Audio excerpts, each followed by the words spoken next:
தமிழ் தேசியத்தில் இறுதி வரை பற்றுறுதியாக இருந்தவர் மாவை கஜேந்திரகுமார் புகழாரம். தமிழரசு கட்சியில் நான் இணைய காரணம் சேனாதிராசா சாணக்கியன். சரிந்து போன தமிழரசு கட்சியை உயர்த்துவதே மாவைக்கான அஞ்சலியாகும் ஸ்ரீதரன். மாவையின் இழப்பு தமிழ் தேசத்துக்கு ஈடு செய்ய முடியாத இழப்பு சந்திரசேகர். பிள்ளையான் கருணாவையும் CVK சிவஞானம் விரைவில் சந்திக்கலாம். யாழில் காணி சுவீகரிக்கும் முயற்சி பிரதேச மக்களால் முறியடிப்பு. பிள்ளையான் கட்சியின் முக்கியஸ்தர்களிடம் CID விசாரணை. யாழில் அதிகரிக்கும் போதைப் பொருள் பாவனை ஆளுநர் விடுத்துள்ள பணிப்புரை. 10ஆம் திகதி தையிட்டு விகாரைக்கு பெருமளவு சிங்களவர்களை அழைத்து வர திட்டம். ராணுவத்தால் கைப்பற்றப்பட்ட தங்க நகைகள் அனுர அரசின் அதிரடி அறிவிப்பு. அர்ச்சுனாவின் ஆயுதம் கதை பாதுகாப்பு அமைச்சு மறுப்பு.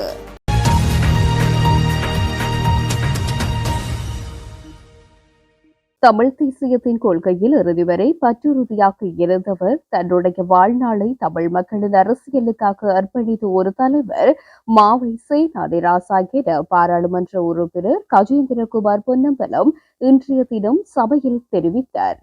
தமிழ் தேசிய கூட்டமைப்பு பேரிலே தான் ஆரம்பித்தது. அந்த வகையிலே முதல் தடவையாக பாராளுமன்றத்திலே போட்டியிட்ட பொழுது அந்த தமிழ் தேசிய கூட்டமைப்பிலே முக்கியமான ஒரு தலைமை பதவியிலே வகித்த திரு மாவை சேனாதிராசா கௌரவ முன்னாள் பாராளுமன்ற உறுப்பினர் அவர்களை நாங்கள் இன்று நினைவு கூறுகின்றோம். அவருடைய அஞ்சலி செலுத்துகின்ற ஒரு அமர்வாக இன்றைக்கு இந்த சபையிலே நாங்கள் பேச்சுக்களை நடத்தி கொண்டிருக்கின்றோம். திரு மாவை சேனாதிராசா தொடர்பாக பேசுவதாக இருந்தால் நான் சற்று வெறுமனே அவருடைய நல்ல குணங்களை பற்றியும் அவருடைய அரசியல் பின்னணியை பற்றியும் மற்றும் பேசுவதை தாண்டியும் ஒரு சில ஆழமான கருத்துக்களை அவருடைய அரசியல் பாதை தொடர்பாக நான் சொல்ல விரும்புகின்றேன். மாவை சேனாதிராசா அவர்களை பற்றி நான் முதல் தடவையாக கேள்விப்பட்ட பொழுது நான் சார்ந்த கட்சி அகில இலங்கை தமிழ் காங்கிரஸ், அவர் சார்ந்த அப்போதைய கட்சி தமிழர் விடுதலை கூட்டணிக்கு போட்டியாக செயல்பட்ட ஒரு காலம். நான் அரசியலுக்குள்ளே நேரடியாக இறங்குவதற்கு முன்பதைய காலம். ஆகவே அப்படிப்பட்ட ஒரு காலத்திலே நம்முடைய அமைப்புக்கு போட்டியாக இருக்கக்கூடிய ஒரு கட்சியினுடைய ஒரு முக்கியமான தலைவர்கள் தொடர்பாக வைத்திருந்த பார்வை என்றது வித்தியாசம். ஆனால் நாங்கள் ஒன்றாக பயணிப்போம், கொள்கை அளவிலே இணைந்து பயணிப்போம் என்று முடிவெடுத்ததுக்கு பிறகு நாங்கள் 2001ஆம் ஆண்டு தமிழ் தேசிய கூட்டமைப்பு ஸ்தாபிக்கப்பட்டதுக்கு பிறகுதான் முதற் தடவையாக திரு மாவை சேனாதிராசாவுடன் மிகவும் நெருங்கி பழகிறதுக்கான வாய்ப்பு எனக்கு கிடைத்தது. அந்த சந்தர்ப்பம் என்னுடைய அரசியல் அனுபவத்திலே ஒரு ஆழமான ஒரு இடத்தை பெற்றிருக்கின்றது. காரணம், நாங்கள் ஒன்றாக பயணித்த காலகட்டத்திலே திரு மாவை சேனாதிராசா எவ்வகையானவர் என்று நான் கணக்கு போடுவதாக இருந்தால், அவர் ஒரு கொள்கை பற்றாளராக அவர் தன்னை அடையாளப்படுத்தினவர். அவருடைய பின்னணி, அவருடைய அரசியல் வரலாறு அனைத்துமே ஒரு விடுதலை அரசியலை விரும்பின, அந்த விடுதலை அரசியலுக்காக தன்னுடைய முழு சீவியத்தையுமே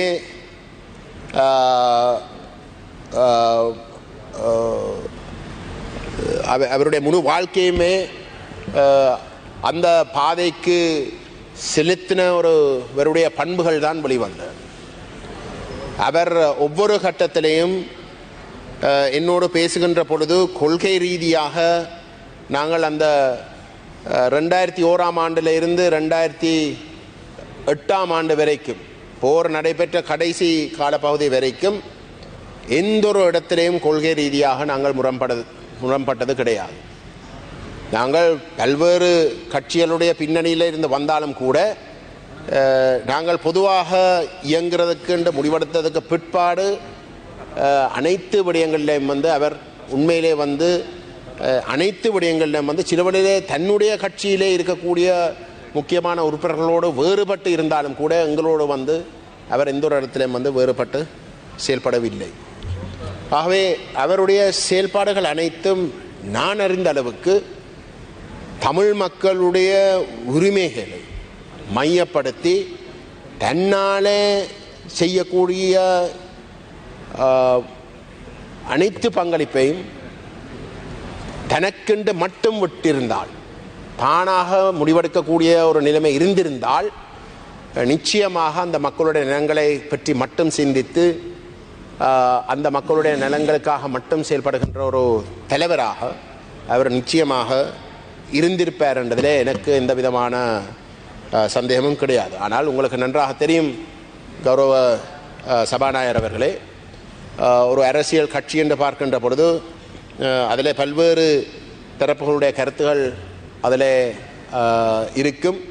பல்வேறு கருத்துகளோடு ஒரு கருத்து மோதல் நடைபெற்று தான் பொதுவாக இறுதியில் அந்த கட்சியுடைய செயல்பாடுகள் அமையும். தமிழரசு கட்சியில் நான் இணைந்து பணியாற்ற வேண்டும் என முதல் விரும்பிய ஒரே ஒரு தலைவர் மாவை சேனாதிராசா என்று பாராளுமன்ற உறுப்பினர் சாணக்கியன் சபையில் தெரிவித்தார். அஞ்சலி உரைகளிலே கலந்து கொள்ளும் பொழுது ஒரு சம்பவத்தை குறிப்பிட்டு நான் என்னுடைய உரையை ஆரம்பிக்கலாம் என்று நினைக்கின்றேன். எனக்கு எங்களுடைய பெருந்தலைவர் மாவை ஐயாவை பற்றி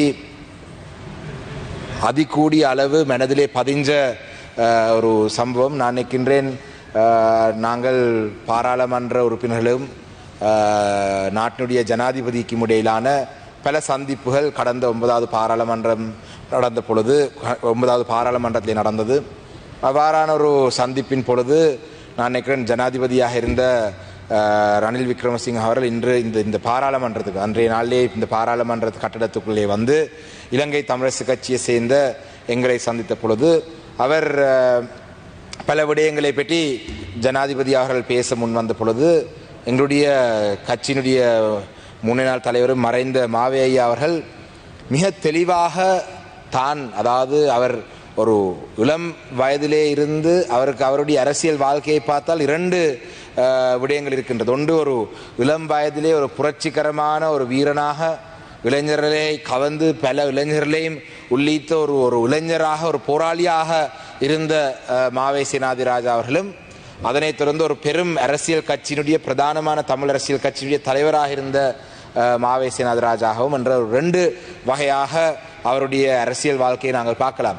இதிலே நான் குறிப்பிட்ட முன்வந்த சம்பவம், இந்த ஜனாதிபதியை சந்தித்த பொழுது அவர் ஒரு புரட்சிகரமான இளைஞராக முன்னெடுத்து வந்த அந்த விடயத்தையும், அதனைத் தொடர்ந்து ஒரு அரசியல் கட்சியினுடைய ஒரு தலைவராக அவர் முன்னெடுத்து வந்த 2 விடயத்தையும் ஒன்றிணைத்து அவருடைய ஒரு மூத்த வயதிலே அவர் எங்களை விட்டு பிரிஞ்சு செல்வதற்கு ஒரு 2 ஆண்டுகளுக்கு முன்பாக நாட்டுடைய ஜனாதிபதி ரணில் விக்ரமசிங்க அவர்களை கடுமையாக இந்த பாராளுமன்றத்துக்குள்ளே அவர் கடுமையான தொனியிலே அவரை நான் நினைக்கிறேன் ஒரு அச்சுறுத்தும் வகையாக நாட்டுடைய ஜனாதிபதியை தமிழ் மக்களுடைய சார்பிலே எங்களுடைய அரசியல் அபிலாஷைகளை பற்றி நாட்டினுடைய அப்பொழுது இருந்த ஜனாதிபதி பல கோணங்களிலே பல விதங்களிலே எங்களுடைய தமிழ் மக்களுடைய அபிலாஷைகளுக்கு மாறாக அந்த அபிலாஷைகளை வெளிப்படுத்தாத வகையிலே அவருடைய கருத்துக்களை சொல்லி வரும் பொழுது மிக கடுமையான தொனியிலே ஜனாதிபதிக்கு தமிழ் மக்களுடைய அரசியல் அபிலாஷைகள் என்ன என்றதை அந்த இடத்தை அவர் சொல்லியிருந்தார். நான் நினைக்கிறேன் அந்த சம்பவம் தான் எனக்கு இறுதி வரைக்கும் ஐயா மாவை சேனாதிராஜா அவர்களை பற்றி என்னுடைய மனதிலே பதிஞ்சிருக்கும். ஏனென்றால் ஒரு இளம் பாராளுமன்ற உறுப்பினராக என்னுடைய 1வது பாராளுமன்ற காலப்பகுதியிலே அவருடன் அந்த கூட்டங்களுக்கு செல்லும் பொழுது நாட்டிலே ஜனாதிபதியாக இருக்கட்டும், ஏன் பல தூதுவர்களை சந்தித்த பொழுதும் கூட அவர்கள் பல விடயங்களை சொல்லுவார்கள். நீங்கள் ஒரு இணக்கப்பாட்டு அரசியலுக்குள்ளே சென்று நீங்கள் இந்த அரசியல் தீர்வை அடைய வேண்டும் என்று நீங்கள் பார்க்க வேண்டும் எல்லாம் சொல்லும் பொழுதெல்லாம் வடக்கு கிழக்கு இணைந்த ஒரு மாகாணத்திலே தமிழ் மக்களை நாங்களே எங்களை ஆளக்கூடிய வகையான ஒரு அரசியல் தீர்வு இல்லாத ஒரு அரசியல் தீர்வை நாங்கள் ஏற்றுக்கொள்ள மாட்டோம் என்றதை ஒரு இளம் பாராளுமன்ற உறுப்பினராக எனக்கும் அந்த நம்பிக்கை தமிழ் மக்களுடைய சார்பிலே இந்த அரசியல் போராட்டத்தை முன்னெடுக்கிறதுக்கு ஒரு நம்பிக்கையை தரும். இல்லாட்டி இதை நாங்களும் பேசலாம், இவ்வாறாகத்தான் நாங்கள் பேச வேண்டும், நாங்கள் விட்டுக் கொடுக்க வேண்டிய அவசியம் இல்லை, நாங்கள் எங்களுடைய அடிப்படை உரிமைகளை நாங்கள் விட்டுக் கொடுக்க வேண்டிய அவசியம் இல்லை என்ற நம்பிக்கை தரும் வகையாக அவருடைய செயல்பாடுகளை அந்த கூட்டத்திலேயும் இருந்தது, அதனை தொடர்ந்து பல கூட்டங்களிலும் இருந்தது. அவர் ஒரு பாராளுமன்ற உறுப்பினராக 25 ஆண்டுகள் இருந்தாலும் கூட அவருடைய அரசியல் பிரவேசம் ஒரு இளம், நான் சொன்னது போல ஒரு புரட்சிகரமான ஒருவராகத்தான் அவருடைய அரசியல் பிரவேசம் இருந்ததாக பல புத்தகங்களை வாசிக்கும் பொழுது, பல செய்திகளை பார்க்கும் பொழுது, பலரிடம் பேசும் பொழுது அறியக்கூடியதாக இருக்கின்றது. அவர் அந்த காலப்பகுதியில் மாத்திரமல்ல, அவருடைய செயல்பாடினூடாக இந்த ஒரு புரட்சிகரமான அரசியல் செய்ய வேண்டும் என்று பல இளைஞர்களை அவர் ஈர்த்தருவர். அவர் அவருடைய செயல்பாட்டினூடாக பலரை அந்த பாதையிலே கொண்டு வந்தவர். அவருடைய அரசியலிலே அவர் 25 வருடங்கள் பாராளுமன்ற உறுப்பினராக இருந்ததிலே 20 வருடம் யாழ் மாவட்டத்தை பிரதிநிதித்துவப்படுத்தும் ஒரு பாராளுமன்ற உறுப்பினராக இருந்தாலும் ஒரு 5 வருடங்கள் தேசிய பட்டியல் பாராளுமன்ற உறுப்பினராக இருந்த பொழுது அவர் கிழக்கு மாகாணத்தில் இருந்த அம்பாறை மாவட்டத்திலே இருக்கிற பிரச்சனைகள் தான் அதிகமாக பார்த்திருந்தார். அவர் அந்த அம்பாறை மாவட்டத்திலே பிற பணிகளை செய்திருந்தார். அவர் கிழக்கு மாகாணத்துக்கு விஜயம் சொல்லி செய்யும் பொழுது அம்பாறை மாவட்டத்தை இலகுவாக சரளமாக பாண்டவர்கள் எல்லாம் பாண்டு பேர் குறிப்பிட்டு சொல்லுவார். அவருடன் அந்த காலப்பகுதியிலே 80களிலே 90களிலே இருந்து அவருடன் செயலாற்றியவர்கள். அது மாத்திரமல்ல, அவர் பாராளுமன்ற உறுப்பினராக வருவதற்கு முன்பாகவே அவர் உட்பட 42 பேர் மிக நீண்ட காலம் சிறையிலே அடைத்து வைக்கப்பட்டார்கள். சிறிமா பண்டார் நாயக்குடைய ஆட்சி கால பகுதியிலே அரசியல் கைதிகளாக இருந்தார்கள். பல சந்தர்ப்பங்களிலே அவர் மீது தாக்குதல் செய்து அவர் உயிரிழந்து விட்டார் என்று அவரை விட்டு சென்ற பொழுதும் எத்தனையோ நாட்களுக்கு பிறகு அவர் மீண்டும் அவர் உயிரிழக்கவில்லை, தான் உயிரோடு தான் இருக்கின்றேன் இந்த போராட்டங்களை முன்னெடுத்தார். அவ்வாறான ஒரு பெரும் தலைவர் தான் எங்களுடைய ஐயா மறைந்த தமிழரசு கட்சியுடைய தலைவர் மாவை சேனாதிராஜ் அவர்கள். என்னுடைய குடும்பத்தினருடனும் எங்களுடனும் மிக நெருக்கமாக பழகிய ஒருவர் தான் ஐயா மாவை சேனாதிராஜ் அவர்கள். நான் நினைக்கின்றேன் என்னுடைய பார்ட்னர் சீமு ராசமாணிக்கம் ஐயா இலங்கை தமிழரசு கட்சியினுடைய தலைவராக இருந்த காலப்பகுதியிலே அவர் ஒரு இளைஞர் பேரவையிலே ஒரு உறுப்பினராக இருந்து அவருடன் சேர்ந்து பணியாற்றிய ஒருவர். என்னுடைய பார்ட்னருடைய இழப்புக்கு பிறகு, அவர் இறந்ததுக்கு பிறகு எங்களுடைய குடும்பத்துடன் இலங்கை தமிழரசு கட்சியை சேர்ந்த தலைவர்களுக்குள்ளே மிக நெருக்கமாக பழகிய ஒருவர் தான் ஐயா மாவை சேனாதிராஜ் அவர்கள்.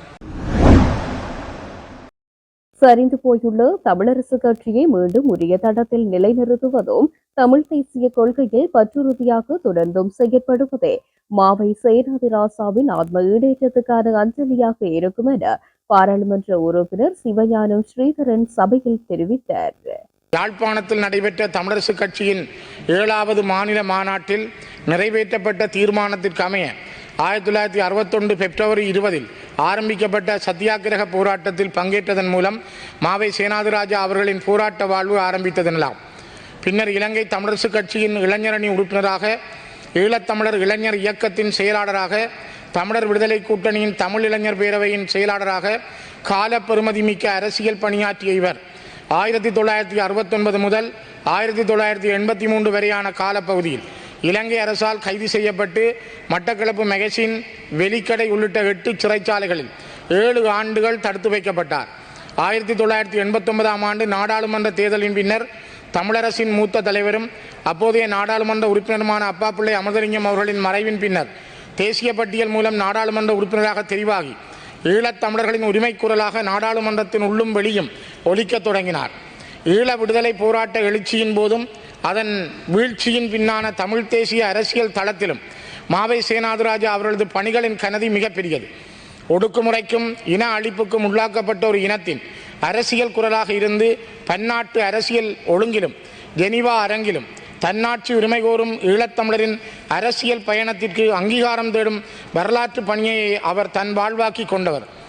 மென்வலு போக்கில் நம்பிக்கை கொண்ட செயல்பாட்டு அரசியல்வாதியாக இருந்து இலங்கை தமிழரசு கட்சி என்ற தமிழ் தேசிய அரசியல் பேரியக்கத்தின் ஒரு தசாப்த கால தலைவராக கட்சியின் இயங்குதளத்தையும் மக்கள் அபிமானத்தையும் சிதையாமல் காத்த அவர்தான் இன்று தமிழ் தேசிய அரசியல் தளத்தில் இருக்கும் என் போன்ற பலருக்கு அரசியல் வழிகாட்டி.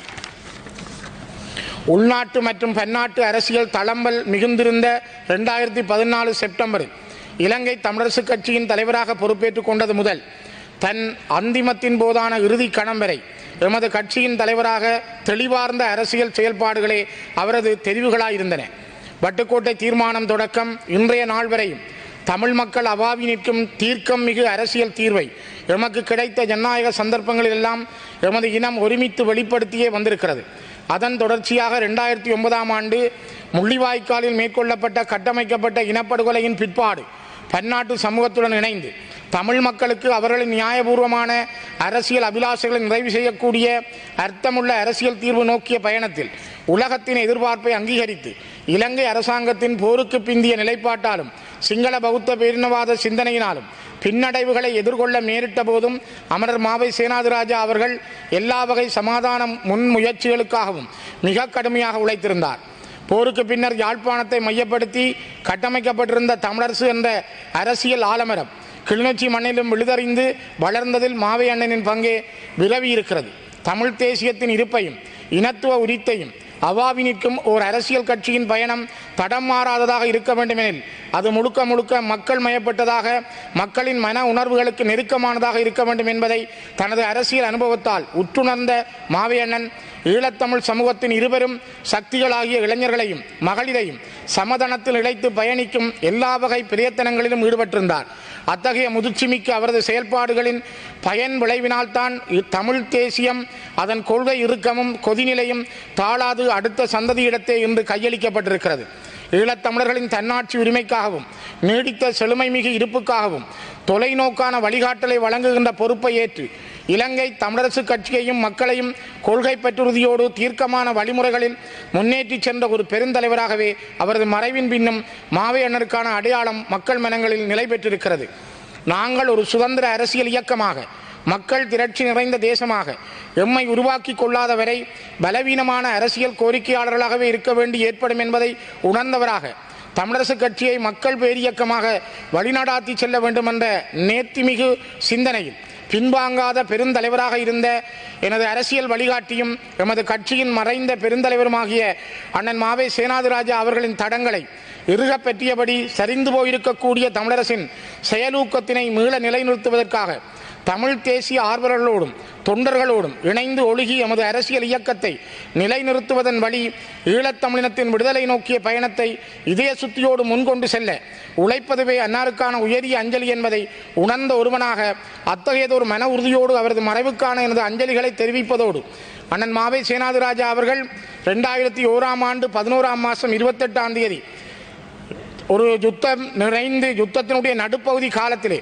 தீவகத்திலே அரசியல் பிரச்சார பணிக்காக சென்ற பொழுது அப்பொழுது இலங்கையினுடைய செல்வாக்குமிக்க அமைச்சராகவும் பாராளுமன்றத்திலே தன்னை அங்கம் வகித்துக் கொண்ட டக்ளஸ் சிவானந்தா அவர்களுடைய ஆயுத குழு நாரந்தனை தம்பாட்டியில் வைத்து அண்ணன் மாவை சேனாதிராஜா மீது நடத்திய கொலைவரி தாக்குதலில் ஏரம்பு பேரம்பலம் என்பவரும் யோகசிங்கம் கமல் ஸ்ட்ரோங் என்பவரும் அந்த இடத்திலே வாள்களால் வெட்டியும் துப்பாக்கியால் சுட்டும் படுகொலை செய்யப்பட்டார்கள். அதே நேரம் அண்ணன் மாவை சேனாதிராஜா, சிவாஜிலிங்கம் மற்றும் கிராம அலுவலராக இருந்த சிவராசா உட்பட 28 பேர் காயமடைந்திருந்தார்கள். மிகப்பெரிய கொலைவரி தாக்குதலை டக்ளஸ் தேவானந்தா தலைமையிலான இபிடிபி என்கிற அரசு சார்பு ஆயுத குழு 2001ஆம் ஆண்டு 11ஆம் மாதம் 28ஆம் தேதி ஊர்வாத்துறையினுடைய தம்பாட்டி நாரந்தனை பகுதியிலே இந்த கொலைவரி தாக்குதலை நடத்தியிருந்தது. அதிலே கூட அண்ணன் மாவை சேனாதிராஜா அவர்கள் தப்பித்து தன்னுடைய பயணத்தை இறுதி வரை மிகப்பெரிய காயத்தோடு அவர் இன்று வரை இறக்கும் வரை தன்னுடைய பணியை ஆற்றியிருந்தார். அதே நேரம் இன்றும் சிவாஜிலிங்கம் அவர்கள் விழுப்புண்ணடைந்த நிலையிலும் ஒரு இயலாதவராகவே தன்னுடைய காட்சியை திறக்கின்றதை நாங்கள் பார்க்க முடிகிறது. ஆகவே இந்த மண்ணிலே நீண்ட ஒரு முறை ஆனையரவு பகுதியில் அண்ணன் மாவை சேனாதிராஜா அவர்கள் இராணுவத்தினரால் அடித்து கொலை செய்யப்பட்டு இறந்து விட்டார் என்ற நிலையிலே எறிந்து விட்டு போன நிலையிலும் அவர் உயிர் தப்பி இருந்தார். ஆகவே அவருடைய வாழ்க்கை பயணம் என்பது மக்களுக்காகவும் இந்த மக்களுடைய நல்நிலைக்காகவும் தன்னால் முடிந்தவரை ஆற்றிய பணியாகவே இருக்கிறது. அவருடைய குடும்பத்தினருக்கும் எங்களுடைய ஆழ்ந்த அனுதாபங்களை தெரிவிப்பதோடு அவருடைய இழப்பு என்பது இன்று நேற்று நாங்கள் பார்க்கிற பொழுது தமிழ் தேசிய அரசியலில் எவ்வளவு ஒரு பெரிய இடைவெளியை ஏற்படுத்தி இருக்கிறது, அது தமிழ் மக்களுக்கு எவ்வளவு பாரதூரமானது என்பதை கூட உணர முடிகிறது. ஆகவே அண்ணன் மாவை சேனாதிராஜா அவர்களுக்கும் ஏனையவர்களுக்கும் இந்த இடத்துல என்னுடைய அஞ்சலிகளை செய்து அனுதாப பேரணியை நிறைவு செய்கிறேன். EPDPயின் செயலாளர் நாயகம் டக்ளஸ் தேவானந்தாவை தமிழரசுக் கட்சியின் பதில் தலைவர் CVK சிவஞானம் சந்தித்தவையானது கட்சியின் அடிமட்ட தொண்டனால் கூட ஏற்றுக்கொள்ள முடியாது என்று தமிழரசுக் கட்சியின் ஆயுட்கால உறுப்பினர் அன்பின் செல்வேஸ் தெரிவித்தார். அண்மையில் தமிழ் மக்கள் விடுதலை புலிகள் கட்சியின் செயலாளர் பிரசாந்தன் மற்றும் கருணா ஆகியோர் எங்களுடன் சேர்ந்து தமிழரசுக் கட்சி பயணிக்க வேண்டும் என்றனர். எனவே தற்போதைய சூழ்நிலையில் CVK சிவஞானம் அவர்களுடனும் கூட்டு சேர வாய்ப்புள்ளது. டக்ளஸ் தேவானந்தாவுடன் கூட்டணி சேர முடிவெடுத்த இவர்களுக்கு பிள்ளையான் கருணாவுடன் கூட்டணி சேர்வது இலகுவானது என்று குறிப்பிட்டார். யாழ் வடமராட்சி கிழக்கு தாளையடி பகுதியில் அரசு காணியை தனிநபருக்கு சுவீகரிக்கும் முயற்சி அப்பகுதி மக்களால் முறியடிக்கப்பட்டுள்ளது. இது குறித்து தெரிய வருகையில் தனியார் நிறுவனத்துக்கு தாளையடி பகுதியில் அரச காணியினை அழக்க முற்பட்ட வேளை ஒரு சில மாதங்களுக்கு முன்பு அப்பகுதி மக்களால் கடும் எதிர்ப்பு தெரிவிக்கப்பட்டு தடுத்து நிறுத்தப்பட்டது. இதன்போது குறித்த தனியார் நிறுவன அதிகாரிகள் கிராம அலுவலர் சமூக மட்ட அமைப்புகளோடு மீண்டும் கலந்துரையாடி தமது திட்டத்தின் பயன்களை எடுத்து கூறி கிராம மக்களின் அனுமதியுடன் குறித்த செயற்திட்டத்தை செயற்படுத்துவதாக கூறி சென்றுள்ளனர். எனினும் இன்று வரை கலந்துரையாடலை மேற்கொள்ளாத நிலையில் குறித்த தனியார் நிறுவன அதிகாரிகள் நிலகளவை திணைக்களத்தினருடன் மிகவும் ரகசியமாக அரசு காணியை அளிப்பதற்காக தாளையடி பிரதேசத்துக்கு வருகை தந்துள்ளனர். இதனை அறிந்த கிராம மக்கள் கிராம மட்ட அமைப்புகளின் உதவியுடன் அப்பகுதிக்கு சென்று கடும் எதிர்ப்பை தெரிவித்தனர். இதன்போது நிலகளவை திணைக்களத்தினர் தாங்கள் போலீசாரின் உதவியுடன் வந்து மீண்டும் இந்த இடத்தை அளவீடு செய்வதாக கூறி அவ்விடத்தை விட்டு சென்றுள்ளனர். இந்நிலையில் ஊடகங்களுக்கு கருத்து தெரிவித்த அப்பகுதி மக்கள் சில மாதங்களுக்கு முன்பு இந்த முயற்சி எமது பிரதேசத்தில் எடுக்கப்பட்ட போது அதனை நாங்கள் முற்றாக தடுத்து நிறுத்தினோம். எனினும் நாங்கள் சமூக மட்ட அமைப்புகள் மற்றும் கிராம அலுவலருடன் கலந்துரையாடி இந்த திட்டத்தால் மக்களுக்கு ஏதாவது நன்மை கிடைத்தால் இந்த திட்டத்துக்கு ஆதரவு அளிப்பதாக தெரிவித்திருந்தோம். இதற்கான கலந்துரையாடலை அவர்கள் ஒழுங்கு செய்வார்கள் என்று நாம் எல்லோரும் எதிர்பார்த்துக் கொண்டிருந்த நேரத்தில் நேற்று முற்பகல் 10:30 மணியளவில் நிலஅளவை திணைக்களத்தினருடன் குறைந்த தனியார் நிறுவன அதிகாரிகள் எமது பிரதேசத்தின் நிலப்பரப்பை அளவீடு செய்வதற்காக வருகை தந்தார்கள். அங்கு வந்திருந்த நிலகளவை திணைக்களத்தினர் அதிகாரிகளுடைய அனுமதியுடன் தான் அங்கு வந்திருப்பதாக தெரிவித்தனர். ஆனால் இது சில மாதங்களுக்கு முன்பு நடைபெற்ற போது இதற்கு நாங்கள் ஒரு கலந்துரையாடல் இல்லாமல் அனுமதி வழங்க மாட்டோம் என்று தெரிவித்திருந்தோம்.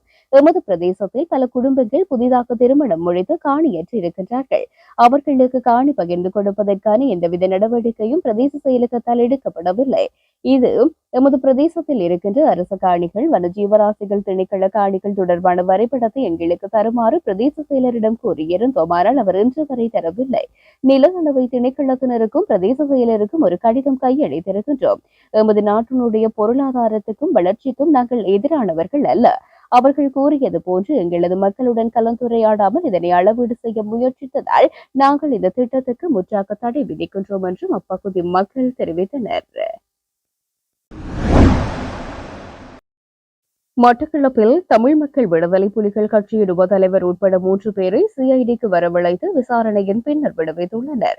வாழைச்சேனையில் பிள்ளையாடின் தமிழ் மக்கள் விடுதலை புலிகள் கட்சியின் பதில் தலைவர் ஜெயம் என அழைக்கப்படும் நாகலிங்கம் திரவியம் உட்பட 3 பேரை இன்றைய தினம் வெள்ளிக்கிழமை கொழும்பில் இருந்து வந்து குற்ற விசாரணை பிரிவான CIDயினரால் அவரது வீட்டில் வைத்து வாழைச்சேனை போலீஸ் நிலையத்திற்கு அழைத்துக் கொண்டு சென்று விசாரணைகளை மேற்கொண்ட பின்னர் விடுவிக்கப்பட்டுள்ளதாக போலீஸ் உயரதிகாரி ஒருவர் தெரிவித்துள்ளார். கிழக்கு பல்கலைக்கழக முன்னாள் உபவேந்தர் பேராசிரியர் சுப்பிரமணியம் ரவீந்திரநாத் கடந்த 2006 டிசம்பர் 15 கொழும்பிலிருந்து மட்டக்களப்பு நோக்கி வாகனத்தில் பிரயாணித்த நிலையில் அவர் கொழும்பில் வைத்து கடத்தப்பட்டு காணாமல் போயுள்ள சம்பவம் தொடர்பாக முன்னாள் ராஜாங்க அமைச்சர் சிவனேசதுரை சந்திரகாந்தனை கடந்த ஏப்ரல் 8 கொழும்பு குற்ற விசாரணை பிரிவு மட்டக்களப்பில் உள்ள அவரது காரியாலயத்தில் வைத்து கைது செய்து பயங்கரவாத தடை சட்டத்தின் கீழ் 3 மாதம் தடுப்பு காவலில் வைத்துள்ளனர். இந்த சம்பவம் தொடர்பான விசாரணையினை அடுத்து மட்டக்களப்பு 1வது வாவிக்கரை வீதியில் அமைந்துள்ள தமிழ் மக்கள் விடுதலை புலிகள் கட்சியின் தலைமை காரியாலயத்தை கடந்த 30 கொழும்பில் இருந்து வந்த CIDயினர் விசேட அதிரடி படையினர் சுற்றி வளைத்து சுமார் 12 மணித்தியாலும் சோதனை நடவடிக்கை ஒன்றை முன்னெடுத்தனர். இதன்போது அங்கிருந்து ஒரு சேட்டலைட் போன் உட்பட 3 கையடக்க தொலைபேசிகள், சாரதி அனுமதி பத்திரம் ஒன்று, கடவுச்சீட்டு ஒன்று, ஜைபாட் ஒன்று, 9 மில்லிமீட்டர் ரக கைத்துப்பாக்கி, 5 ரவை ரிபிட்டர் ரக துப்பாக்கிகள், 5 வெற்று தோட்டாக்களை மீட்டனர்.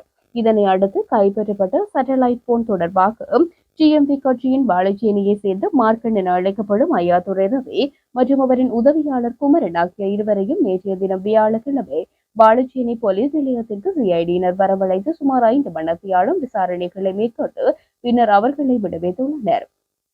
இதனைத் தொடர்ந்து இன்றைய தினம் வெள்ளிக்கிழமை பகல் 11 மணியளவில் வாழைச்சேனை பேத்தாளையில் உள்ள தமிழ் மக்கள் விடுதலை புலிகள் கட்சியின் உபதலைவரான ஜெயம் என்பவரது வீட்டை சிஐடியினர் முற்றுகையிட்டு அவரை விசாரணைக்கு அழைத்து சென்று வாழைச்சேனை போலீஸ் நிலையத்தில் வைத்து சுமார் 4 மணித்தியாலும் விசாரணைகளை மேற்கொண்ட பின்னர் அவரை விடுவித்துள்ளதாக தெரிவிக்கப்படுகின்றது.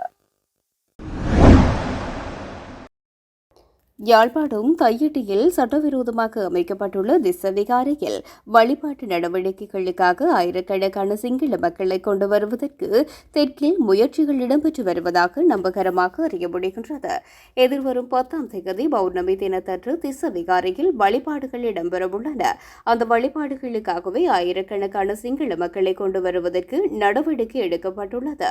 வாட்ஸ்அப் மற்றும் ஃபேஸ்புக் தளங்கள் மூலம் தகவல்களை வழங்கி ஆட்களை திரட்டும் பணியில் சில சிங்கள கடும்போக்கு செயற்பாட்டாளர்கள் ஈடுபட்டுள்ளனர் என்றும் தெரிய வருகின்றது. திஸ்ஸவிகாரை காணிகள் தொடர்பான போலியான தகவல்களை வழங்கி இந்த ஆட்சேர்ப்பு நடவடிக்கையில் அவர்கள் ஈடுபட்டுள்ளனர். சட்டவிரோதமாக அமைக்கப்பட்டுள்ள திஸ்ஸவிகாரை அகற்ற கோரியும் விகாரை அமைந்துள்ள காணி மற்றும் அதனை சூழவுள்ள காணிகளை காணி உரிமையாளர்களிடம் மீளவும் வழங்குமாறு வலியுறுத்தியும் ஒவ்வொரு பொசன் தினத்தன்றும் தமிழர்கள் போராட்டங்களில் ஈடுபட்டு வருகின்றனர் என்பது குறிப்பிடத்தக்கது. சுற்றுச்சூழல் தினத்திலே நிலத்தை சுத்தம் செய்யும் அரசாங்கம் கடலிலே சீன அரசாங்கத்தின் பிளாஸ்டிக் கழிவுகள் பல்வேறு தடை செய்யப்பட்ட மீன்பிடி வலைகள் என்பவற்றை கவனிக்காது இருப்பது கவலை தரும் விடயம் என வடமாகாண கடற்தொழில் இணையத்தின் ஊடக பேச்சாளர் அன்னலிங்கம் அன்னராசா தெரிவித்தார்.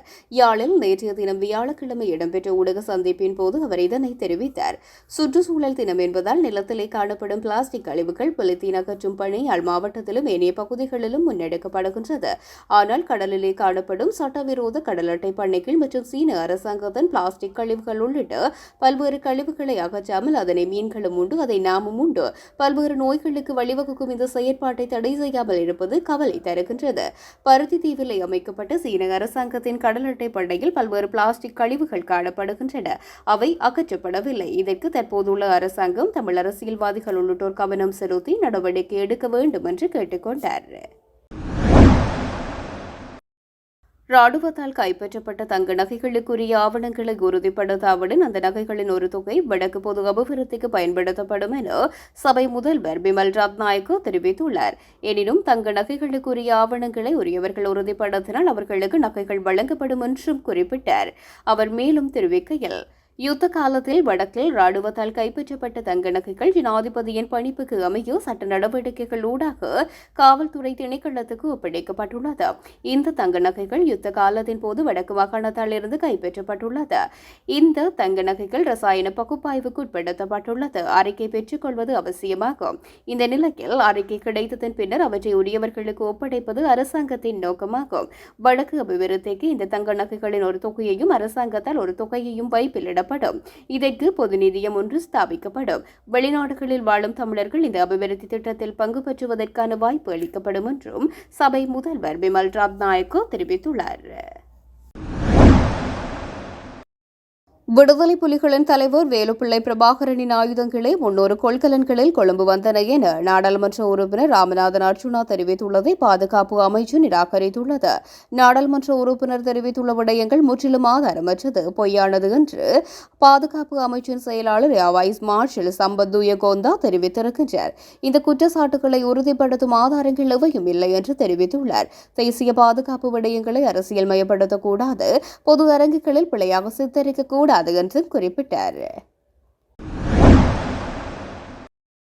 தமிழரசுக் கட்சி EPDPயுடன் பேச்சுவார்த்தை நடாத்த ஏற்கனவே திட்டமிடப்பட்டதை மூடி மறைப்பதற்காகவே எமது தரப்பில் ஒரு சிலர் EPDPயுடன் பேசவுள்ளதாக பொய்ச் செய்தி பரப்பப்பட்டதாக தமிழ் தேசிய மக்கள் முன்னணியின் தலைவர் நாடாளுமன்ற உறுப்பினர் கஜேந்திரகுமார் பொன்னம்பலம் தெரிவித்துள்ளார். கொழும்பில் இன்றைய தினம் வெள்ளிக்கிழமை நடைபெற்ற ஊடக சந்திப்பின் போது அவர் இவ்வாறு தெரிவித்தார். மேலும் தெரிவிக்கையில், ஜனநாயக தமிழ் தேசிய கூட்டணிக்கும் தமிழ் தேசிய பேரவைக்கும் இடையில் கைச்சாத்திடப்பட்ட ஒப்பந்தத்தை ஏற்று தமிழரசுக் கட்சி இந்த கூட்டு முயற்சிக்கு ஆட்சிக்கு வர வேண்டும். எங்கள் கூட்டணியில் இருந்து ஒரு சிலர், குறிப்பாக சுரேஷ் பிரேமச்சந்திரனும் சித்தார்த்தனும் இபிடிபியின் தலைவர் டக்ளஸ் தேவானந்தாவை சந்திக்கப் போவதாகவும் அவர்களின் ஆதரவை ஆட்சி அமைப்பதற்கு கோருவதற்கு நடவடிக்கை எடுத்திருந்ததாக பத்திரிகைகளில் செய்தி வெளியிடப்பட்டிருந்தது. அந்த செய்தி முற்றிலும் தவறானது.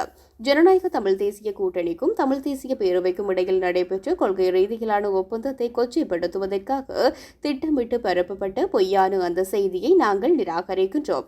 தமிழரசுக் கட்சி இபிடிபியின் தலைவரை சந்திப்பதற்கு முடிவெடுத்திருந்த ஒரு நிலையில் அந்த பொய்ச் செய்தியை பரப்பிய ஊடகங்கள் தமிழரசுக் கட்சிக்கு மிகவும் விசுவாசமாக செயற்படுவதனால் தமிழரசுக் கட்சி இபிடிபியுடன் நடத்தவிருக்கின்ற சந்திப்பையும் அவர்களின் அந்த கூட்டையும் நியாயப்படுத்துவதற்காக தமிழ் தேசிய பேரவையும் ஜனநாயக கூட்டணியும் கூட இபிடிபியுடன் இணைந்து ஆட்சி அமைப்பதற்கு தயாராகவிருந்தன. தமிழரசும் அதைத்தான் செய்தது. ஆனால் இபிடிபி இறுதியில் வந்து தமிழரசுடன் விரும்பியது என்பதை சுட்டிக்காட்டி அந்த கூட்டை நியாயப்படுத்துவதற்காக திட்டமிட்டு பரப்பப்பட்ட செய்தியாகும். மேலும் மக்கள் வழங்கிய ஆணைக்கு தமிழ் தேசியத்துக்கு நேர்மாறாக செயற்படுகின்ற தரப்புகளுடன் கூட்டு சேர்ந்து பதவிகளை பெறுவதுதான் நோக்கம் என்றால் தமிழ் தேசியத்தை ஏற்றுக்கொள்ளும் தரப்பினரான எம்மோடு சேருங்கள், பதவிகளை உறுதிப்படுத்த நாங்கள் தயார் என்று தெரிவித்தார்.